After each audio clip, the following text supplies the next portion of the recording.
This time on Graveyard Carz, Mike Hill and his son Michael are going on a 4,000-mile road trip in their newly restored 1970 Superbird. But not before Mark and the ghouls finish the job. See the complete restoration as they document, tear down, rebuild, paint, assemble, detail, and drive. Taking this legendary NASCAR from broken down beater to bird of prey. And see the unprecedented reveal when the whole Hill family and the original owners see the completed Superbird for the first time. On this episode of Graveyard Carz.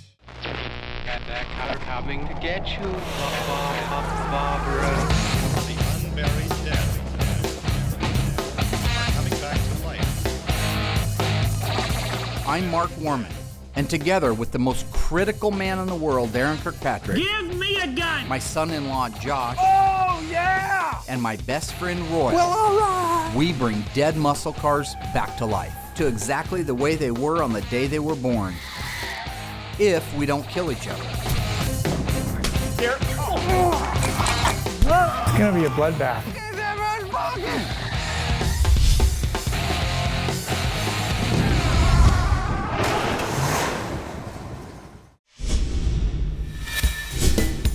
The Hills are in the office. It's always stressful. Mike and Jen and Michael and the original owner of the car, for the first time, we're gonna roll around the corner and show them this beautifully restored, all original EW1 Plymouth Superbird.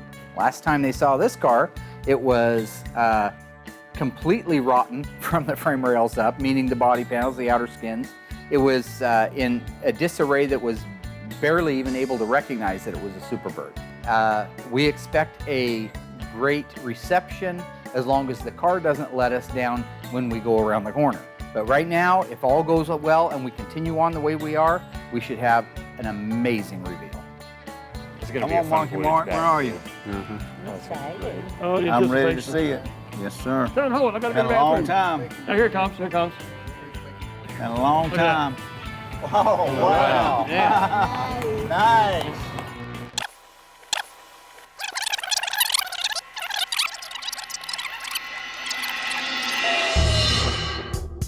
I spent quite a bit of time on the phone with Mike Hill talking about the Superbird. I had a pretty good impression of what I was going to be getting when it showed up. Somebody had stripped it early in its life, maybe back in the mid-70s, and that's what caused all the decay on the outer part of the body panels, like the quarters and the doors and the fenders, that kind of stuff. When the Superbird first arrived here at Graveyard Carz, I was happy that it was all intact and it was complete, but once I started looking at it, I seen the overall condition of the car. It was very poor. It was a very rusty, rough car. But looking around it and like looking underneath it, it looks like the structural part is not in bad shape. Like the inner frame rails, front frame rails, rockers, things like that, it look like they've survived good. That's probably because they didn't get stripped to bare metal and set in a field like the outer part of the car did. I get a lot of phone calls from people all over the country. I get a lot of emails talking about the cars that they have. The compelling part for me on the Superbird was, A, it's a real life Superbird, that it's a real life NASCAR. It's in the registry of 1,920 Superbirds that were made. But the story behind it, that this Superbird and the other Superbird that the Hills have sat side by side in this field for all of their lives practically. These cars, to me, were my ultimate muscle car. Mike had wanted a Superbird from the time he was a little kid. There was an urban legend in town that a guy had one. Whenever I would pass by this gentleman's house, from the road, you could just see the tips of the wings as you were coming by. It was one of those things that where I said, if I ever get a chance, I was gonna go over there and see if I could buy these cars. However, the urban legend also said that the guy that owned the car was a lunatic who would sick his dog on you and kill you if you went up and so much as knocked on the door and asked about him. So Mike never did.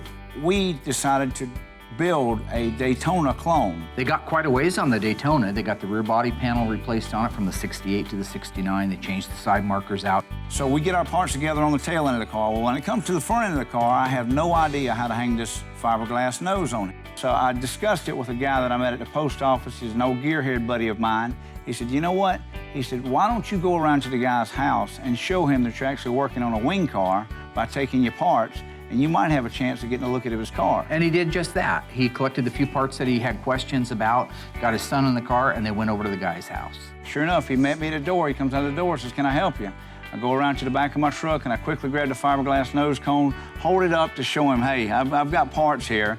He says, what can I help you with? After Mike explained to him it was a father-son project that they were working on together, I think that softened the blow to the old man, and he says, yeah, if you want to take some pictures, go take some pictures. We get out of the truck, we start heading back to the woods, and as I look back in the woods, I see two Superbird wings, just as plain as day. Here you got the year 2007, and these cars are still in this guy's backyard, undiscovered, unrestored, just sitting there. I guess the guy that owned the cars really took a liking to Michael and to his dad, and the idea that they were working on a project together, and I think they began to form a friendship out of that. You know, when we went to the truck, I thanked him for his time. I reached across the dash, and I got one of my business cards, and I also got a $10 bill that I had there in the ashtray, and I handed him both of them.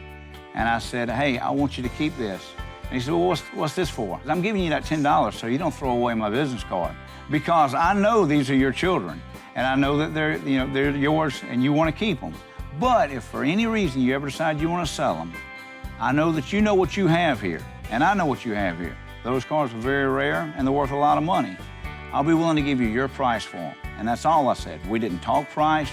It was just, I'll give you your price for them. So after a few months, out of the blue, Mike gets a phone call from the guy that owns the cars saying, are you still interested in these things? I've considered selling you these cars under 2 reasons. Number 1, you don't take these cars and resell them. He says, because my second condition is, you guys being a father-son team, he says, I want to see you end up with one bird, and I want to see him end up with one bird. Mike made the promise and kept the promise and ended up getting the cars from him. To this day, he and I have become to be really good friends. He and Michael and I go riding motorcycles together, and we've developed a really good relationship. So it was a really good feeling to come away from all of that, not only with 2 Superbirds, but to know we've made a new friend here, and that he's going to see his kids come back to life. All in all, I'm glad that Mark agreed to restore the Superbird for the hills, because they had such a heartwarming story behind the car, not only about themselves, but with the original owner of the car. You know, stories like Mike's, these are the fabrics that make up our life. At least my life and the generation of the people that I hang out with and that I grew up with. I love that Graveyard Cars can go now and tell these stories and bring to life other people's history and other people's memories. Here's where all the big stuff is. Big stuff. Oh, wow. This is now going to be part of their lives for the rest of their lives.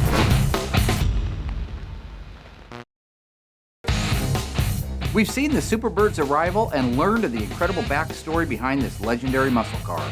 The Hills shared their story and why the car is so important to them. Next, we need to document everything before we disassemble it.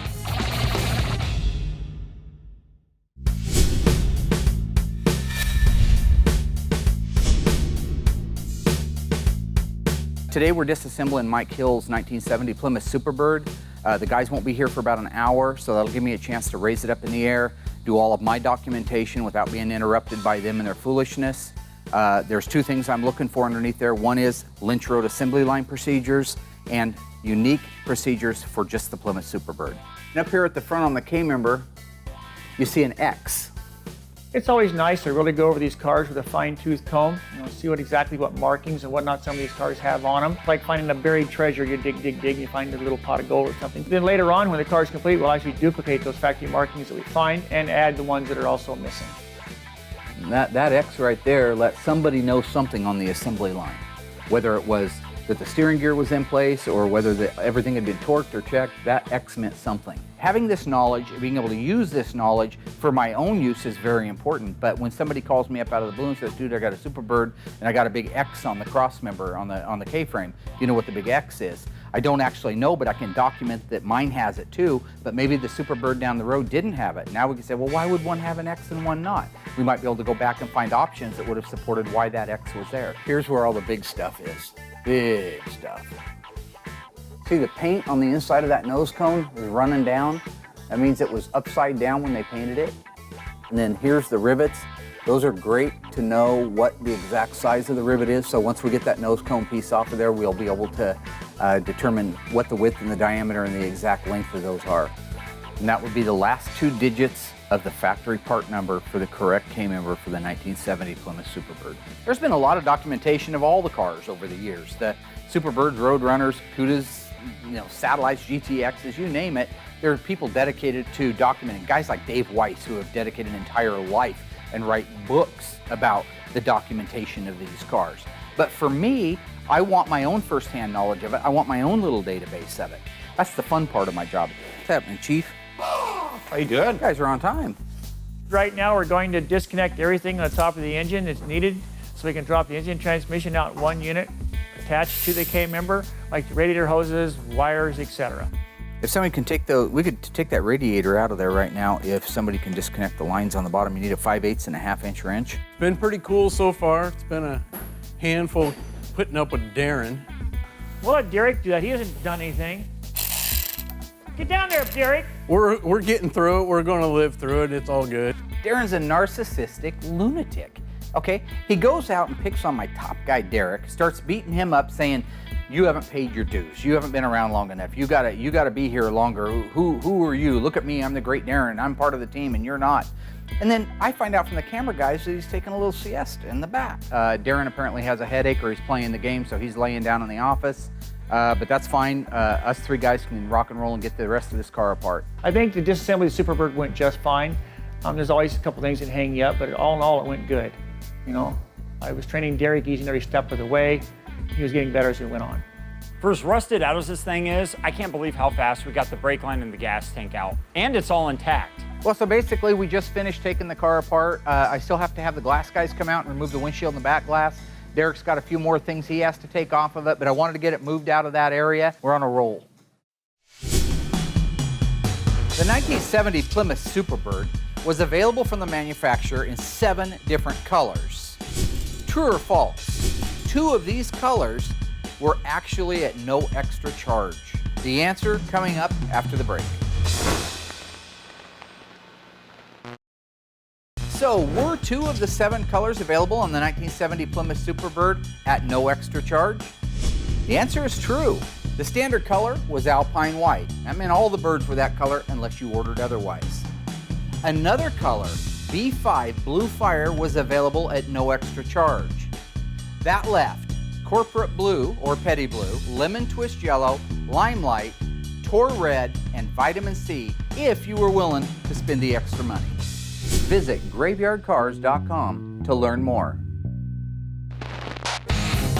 The disassembly on the Hills 1970 Plymouth Superbird went perfectly. The body can now go up to the dipper, the engine can go over to the machine shop, and Darren can go back to sleep. Now we gotta focus on bodywork, panels, and paint.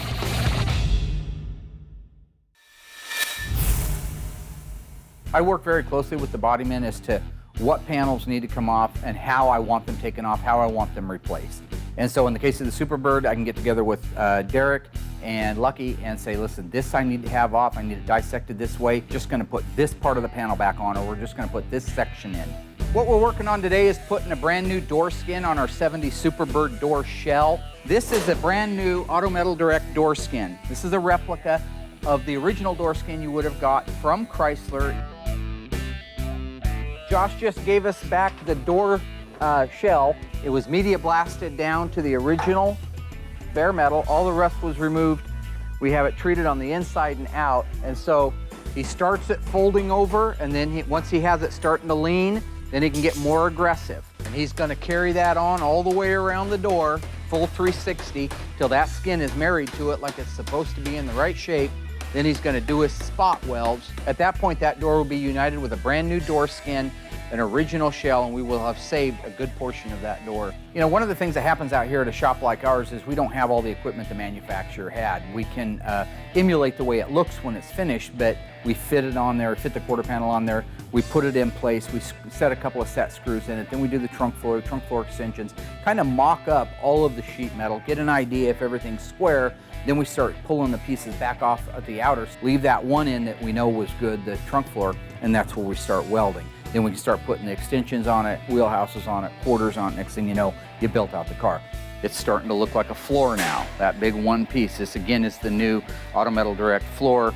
It's a exact duplication of the factory one with all the factory provisions, including the drains, the hump for the shifter. Such an improvement over what we've had in the past to use on these cars. They look good and they fit good. Of course, they need work afterwards, you know, to get Darren, the body you're bogarting really the mic. nice. Don't bogart the mic. When it comes to one of the single stage colors like our EW1 Alpine White on the Superbird, any of these colors that don't have metallics in them, you can panel paint them.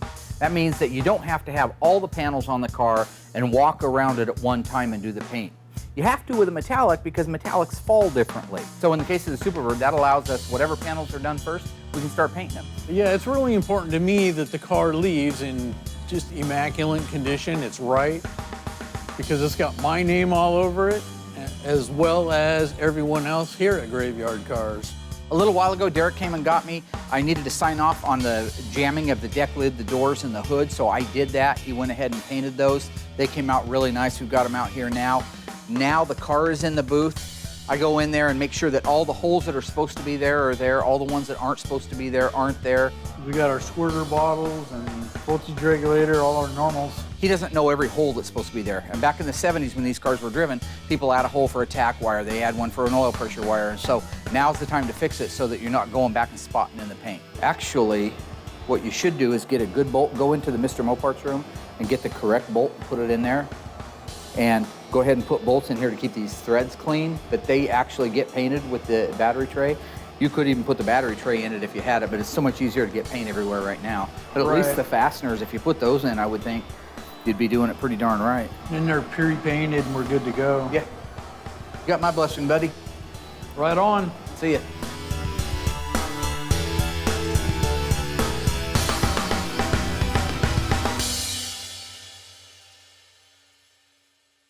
Final top had to be peeled back and the imperfections fixed. Michael, you ready to hit the road? Yes, sir.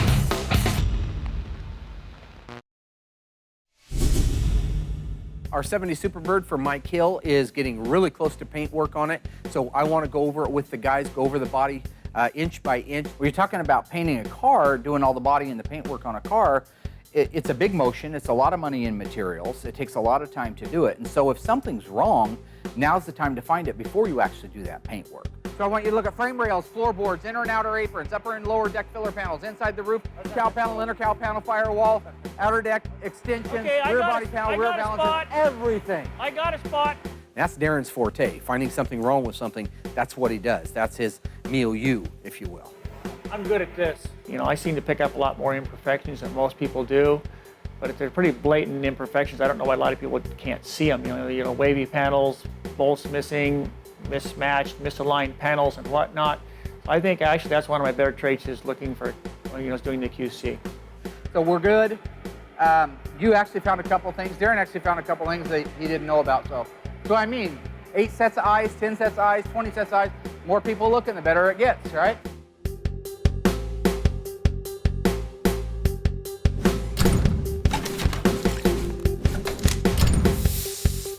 Clients usually want the body and paint to look nice. Mike Hill, I talked to him about this. I said, you know that these were really edgy, not good from the factory. And he goes, I don't want that. I want it to be the nicest body and paint that you can do. I want it to look, in that one aspect, better than it did at the factory because the factory really missed the mark. They were mass-produced cars, but now we can improve on it. I think that we should.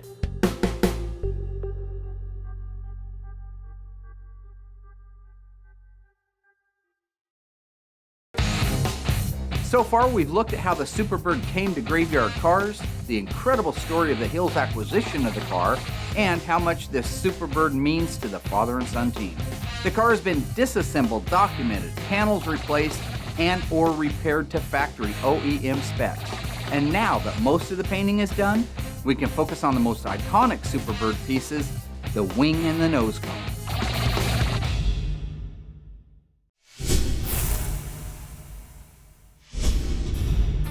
So now that our Superbird is all painted, we're off to the booth to do the wing and the nose cone. The Plymouth Superbird started life as a road runner, okay? And so certain conversions were made at a company called Creative Industries. That's who did the nose cone conversion, that's who did the hood conversion, that's who added the wing and did the back window plug. So the car was already painted when it went over there. What they did over there was they tried to match it, but what they used was a lacquer paint. Where the car was painted in enamel, they used a lacquer paint. So all of the time, like on Tony's car, Tony D'Agostino's got a B5 Blue Superbird, and his nose cone doesn't match the rest of the car even close.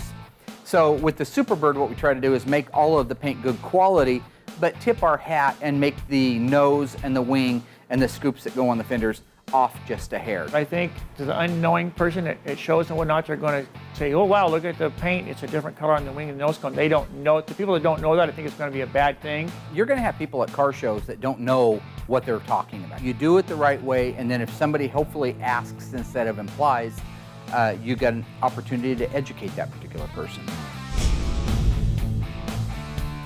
Today the guys and I are getting ready to marry together the engine, transmission, drive shaft, torsion bars, basically the drivetrain for the 70 Superbird.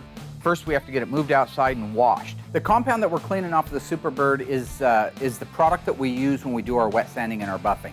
When you finish painting a car, has little imperfections in the paint, has orange peel or texture to it, and what we want to do is we want to wet sand all of that out. So we usually start with like 1000 grit wet dry paper. You flatten out the paint, you get those impurities out of it, and then you start massaging that out to about 3000 with sandpaper. So you start with 1000, you go to 1500, 2000, 25, and then 3000. Then you buff it. It's that compound that you use when you're buffing it that gets stuck in every door jamb, in your eyes, all over your clothes, inside the engine compartment, trunk compartment.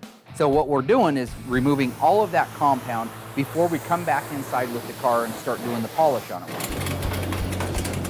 Reuniting the drivetrain in the Superbird, installing it is no different than if we were working on a Cooter or a Roadrunner or a Charger.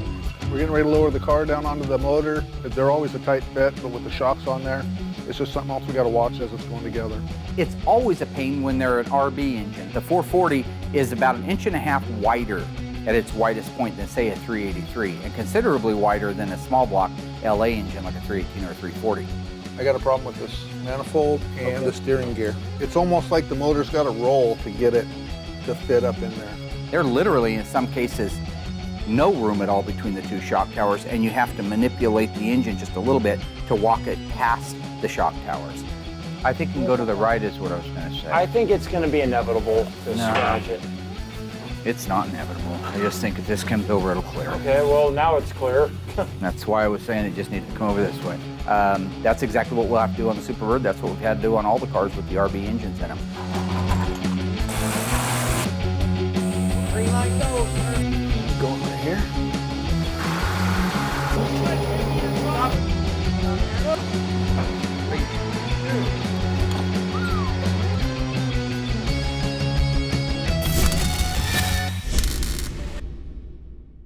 There's a lot to do in a complete restoration. We can't be experts at everything. That's why we have Larry come do headliners for us. Larry, he's been doing it forever, so he's really good at it. And even him, inside that car, can pull his hair out all day long trying to get a good, tight, drum-type fit on that headliner. So for me, I would rather stick with what I really know, like the body and the paint, and making sure the engines are right and transmissions are right, making sure that they're dressed out right, making sure the right parts are on it, doing the history, doing all those things. That's why we sub it out. The Superbirds take a plug that goes in the rear window opening, and when the vinyl top was put on the car, there was quite a few imperfections around where the plug was put in, so the vinyl top had to be peeled back and the imperfections fixed. We couldn't tell exactly what the shape of that opening is supposed to be. It's a metal plug that goes in, fills up a portion of the upper deck filler panel, smooths out, and drops the back of the top off a little bit slower than the original one did. Get the vinyl top on it, and you can see that the upper edge around it is too sharp. I got hold of Tony D'Agostino. He sent me pictures of his Survivor Superbird, and I could see that that area where ours is a real crisp line needed to be a bullnose line, needed to be a real soft transition. So that meant peel the vinyl top back off, reshape it, primer it, paint it, and roll the vinyl top back down. It sucks, but you have to do it, especially if you're picky about what you do. You don't want to send something like that out. And we'll still get her done as planned, on time to be delivered. So just a few extra hours, a few extra nights a week, no big deal. I'll be in here slaving away, making sure it gets done. It's all about Zen. It's woo-saw. You know what I'm saying? Relax. Don't do it. Put your body into it. Famous NASCAR driver Richard Petty made the Plymouth Superbird a household name back in the 70s. What was the number on the side of the King Richard's car? Was it 13, 23, or 43? The answer is coming up after the break. And don't go Google or anything, just you should know this. Mopar.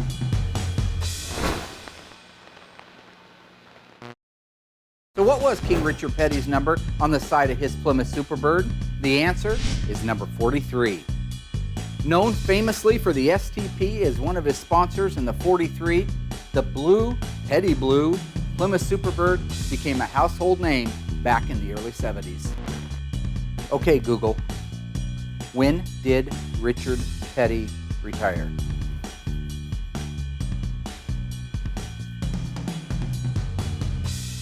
Visit graveyardcars.com to learn more.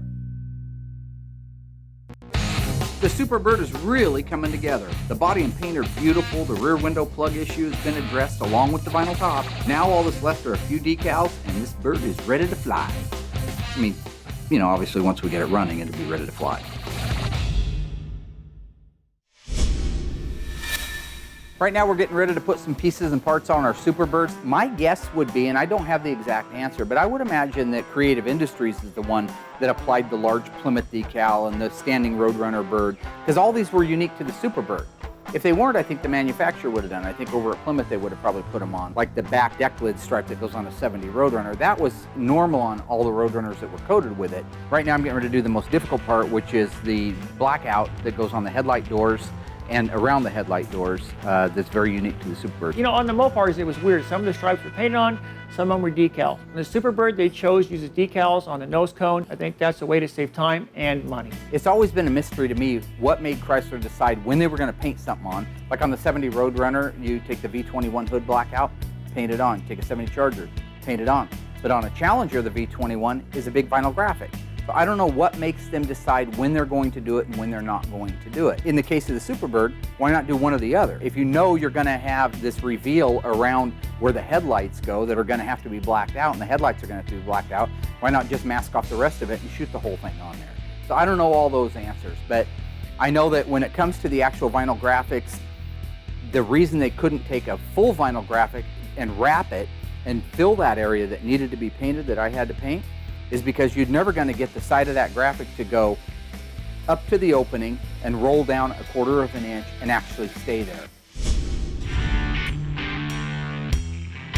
Right now we're getting ready to fire up the Superbird. That means we got to top off all the fluid levels, transmission, oil, antifreeze. We're putting fuel in it. We just got a new line of fuel here from Renegade.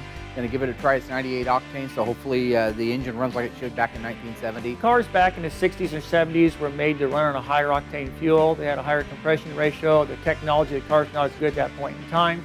The cars now, they detonate. They don't run as good on the lower octane fuel, the ethanol and stuff that's in the fuel now. I usually compensate as much as I can in the engine to make sure that it can handle today's fuels and still run well, but you can't, you know, you'd have to drop the engine down to 8.5 to 1 from the original 10.5 to 1 to really get it to run the way they want it to on today's fuel. It's just easier to do an octane booster and a premium gas, I think. Fire, no fire.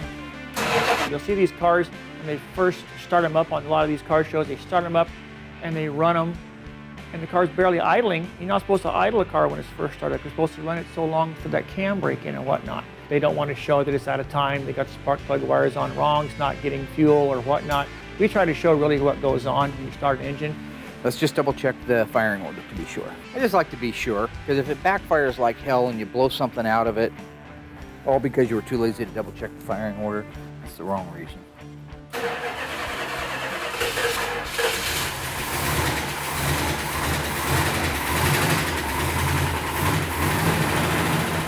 When Mark got it started, it sounded really nice.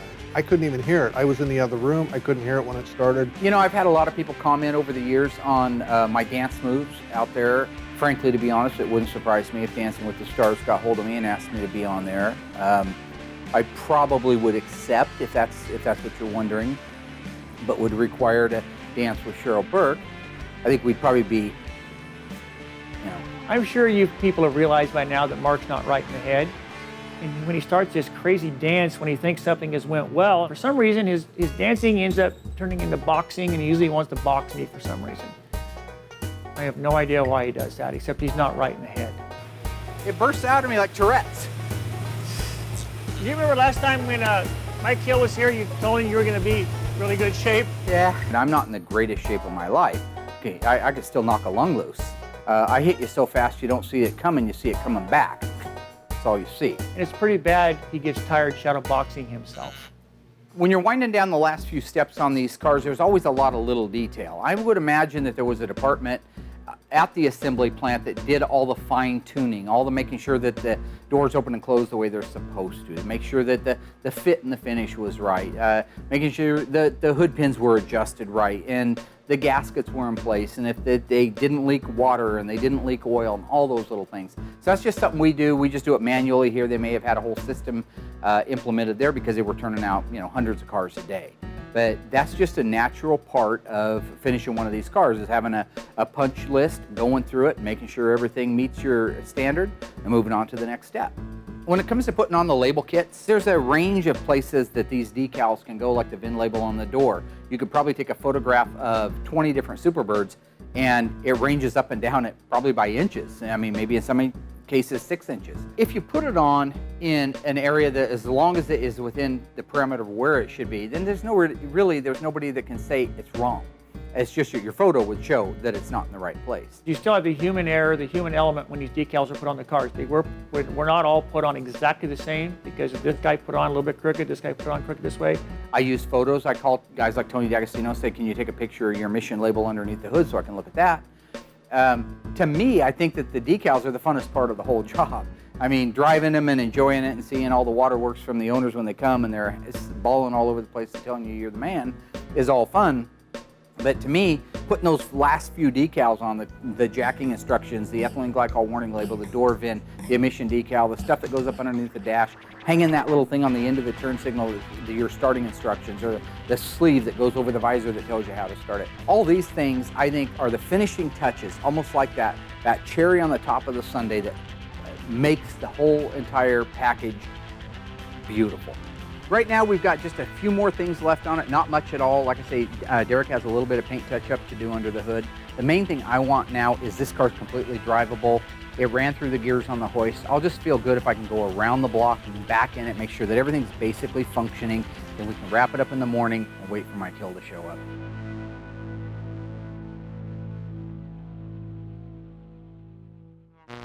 Like it's a brand new car, like the rusty car never existed, and here it's brand new and they just rolled it off the showroom floor. 10 days and 14 hours on the road, almost 4,000 miles.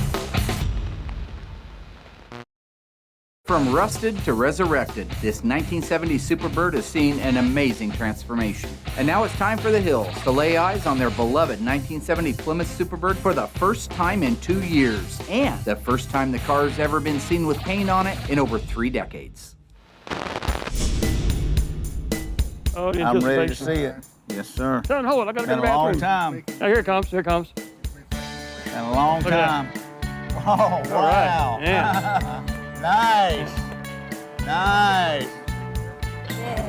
Wow. That is fantastic. Wow. Mark. Great job, man. Great job. Nice, buddy. That is fantastic. That thing is going to look beautiful. Nice. Yeah. Man, I'm going to tell Jen? you what. Oh, amazing. Beautiful. Nice. That's beautiful, Mark. I'm going to tell you. The whole, wow. Oh, Tickle good. pink with the way my, That's what we were hoping for. Mark, it is beyond my expectations. That's fantastic. It's way beyond my expectations. Nice. Nice. Nice. That's good. So what do you think, baby? Love it, baby. Mark, that is great. That is Thank you so fantastic. much. Let me tell you, buddy. I'm glad you're happy with made it, me a man. happy man. That's awesome. Oh, it's beautiful. Yeah. I see you sizing me up the whole time. And I think you actually have me in thickness, if that's a good thing. That's not fair, Mike. Now, Hey, I told Mike that the next time I saw him that I would be in better shape than I was, and I think that I am. I don't know what he expected to see. Okay, he's back there in Shangri-La, South Carolina, living the life, you know. Let's see him come run a collision restoration business. Let's see him come over and run a television show. Let's see him handle 17 employees at the same time, all trying to poke the time clock, you know? very good. Looking good, guys. That's great. Awesome. I really, really am glad that car is so beautiful, and Mike loves it as much as I do. He's gonna keep it forever, and his son will probably pass off to his children. And it just means a lot to me to know the car will last forever, you know? And the work that's been done on it is just amazing what they've done. It was a total disaster when they brought it in here, and these guys made it look like brand new. And I'm just really happy for them, really, really happy. Yeah, you got it. Oh, my. 1, 2, 3. Holy, I got to get a picture. I get one. To have the 2014 state figure champion, South Carolina, set up on the spoiler, just like they used to in the old days. You know, when Mike put Jen up on the Superbird wing, it reminded me of pictures from the old days where a lot of people would actually take their girlfriends and put them up on the wing. It was just a neat thing. It was just neat to see that. Yeah, home sweet home. It looked beautiful. Nice. Mark, this is beautiful. I'm gonna tell you, Are you buddy. excited about driving it? I am I am more than I excited. could tell by looking at you. you're Oh, ready. yeah. Nice. Well, the keys are in the ignition, my friend. Go for a little drive and tell us what you think. Come on, guys. Bring the whole family, Harry included. Let's get in this puppy and go for a ride. All right, guys, you ready? Ready. Here we go. Here we go. You can turn on the radio, you don't hear me yodel. Boy, mufflers sound good, don't they? Oh, yeah. Yes, they do. It is nice.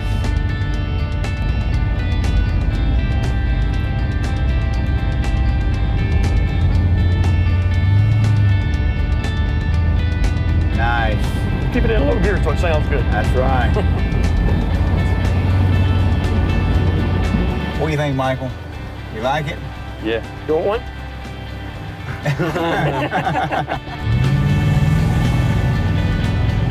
That's right. Oh, she's running good.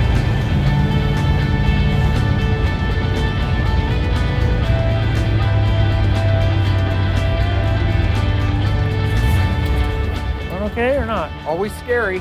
How'd it do? Oh, it did great, man. It did great. Good. It really did. Fantastic. What do you think, pal? Excited? Yeah. It was truly a great moment here, and I'm not just saying that.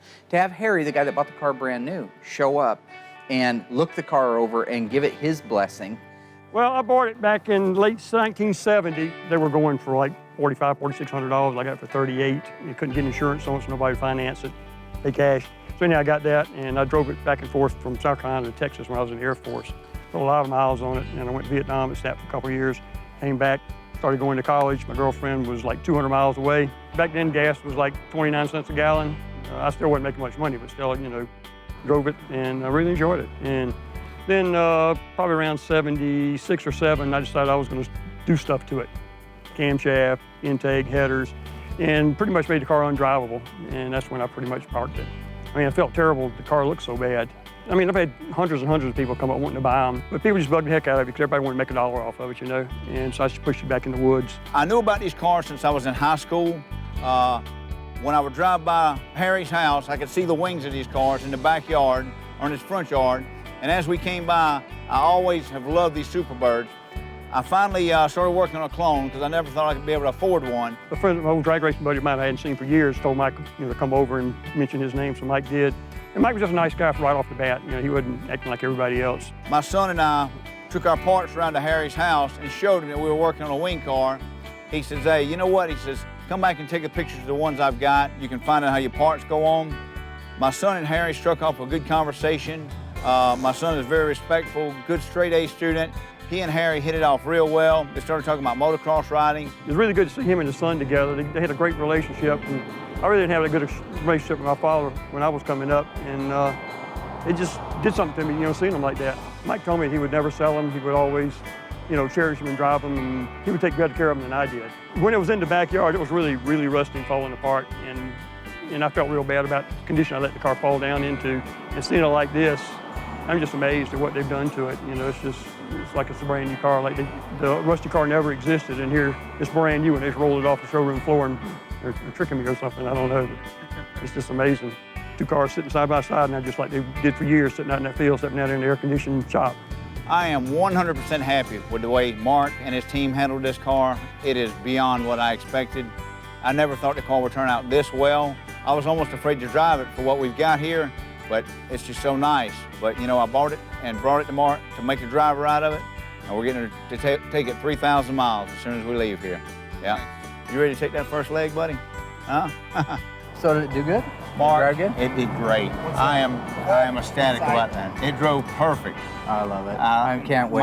My hat's off to you. the whole team and this car coming together the way it has. Yeah, It really made us happy. Very Very good. Darren, thank you. Thank you, buddy. Don't make it too obvious. Yeah, thank you, man. First off, there is no perfect car when they're restored. I think the Superbird turned out very good. Did it turn out perfect? No. Were there flaws and imperfections? Yes. But overall, consider what that car came in here like, it turned out very, very, very good. Derek, nice to meet you, buddy. Thank you so much for working the hard parts out on this car. Timeline that you had, you really, I know you pulled the midnight oil on this one. You burnt some midnight oil on this one, didn't you? More than one. I'm sure. Michael, you ready to hit the road? Yes, sir. We got 7 to 10 days to get home. I'm gonna let you take the first leg. All right. You know, yeah, I'll see you in 7 to 10 days. I love you. You be careful, All right, Harry.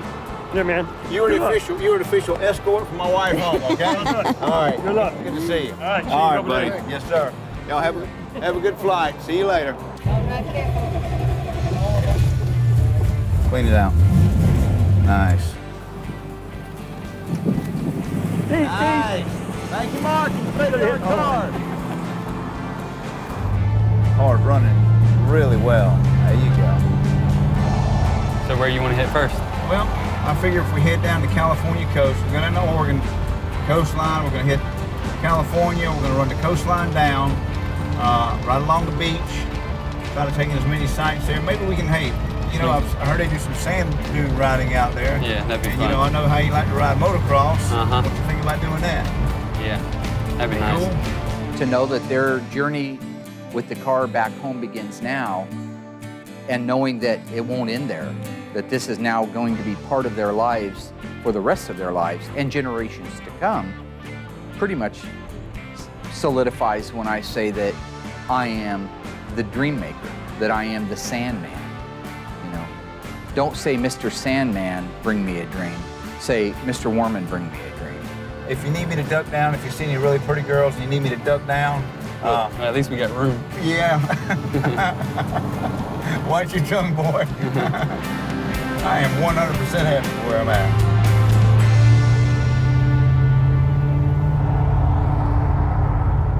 So Mike and Michael, I think it was 10 days and 14 hours on the road, almost 4,000 miles. They drove that Superbird from Springfield, Oregon, all the way home to Sumter, South Carolina. It's always nice to reveal the car to the owner.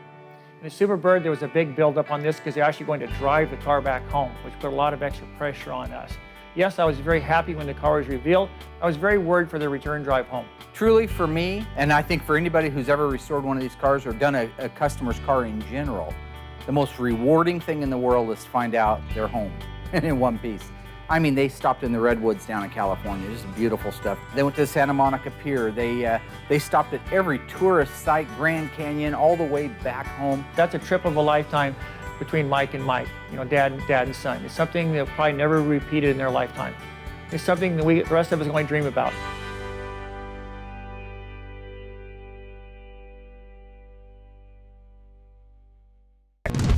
Next time on Graveyard Cars, Mark and the team check out a legendary Daytona. But will it be too far gone to save? Where's the rest of the car? The Cook's 1970 Barracuda is racing for the finish line. That ain't right. And Mark's original equipment loyalty is tested when the dailies want to install an aftermarket suspension from Magnum Force. These aren't back. You can't drive, so you had to change all the suspensions so you could drive this car. Is that it? No. On the next episode of Graveyard Cars.